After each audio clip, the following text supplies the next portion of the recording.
आघारकर आपलं स्वागत करते. पाहूया बातम्या विस्ताराने.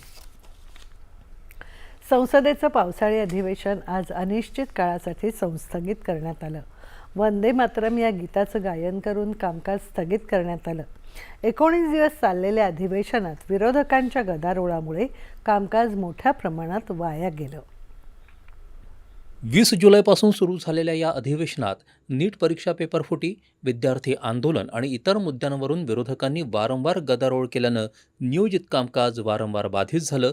अधिवेशनाच्या शेवटच्या दिवशी लोकसभेत कामकाज सुरू झाल्यानंतर लगेचच स्थगित झालं. तर उत्तराखंडमध्ये हल्द्वानी इथं काँग्रेस अध्यक्ष मल्लिकार्जुन खरगे यांच्या भाषणानंतर त्या ठिकाणी हवन करून शुद्धीकरण केल्याच्या कथित प्रकाराबद्दल खरगे यांनी राज्यसभेत नाराजी व्यक्त केली.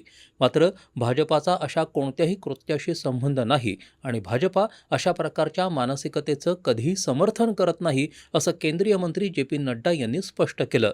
तसंच या घटनेची चौकशी करण्याचं आश्वासनही त्यांनी दिलं.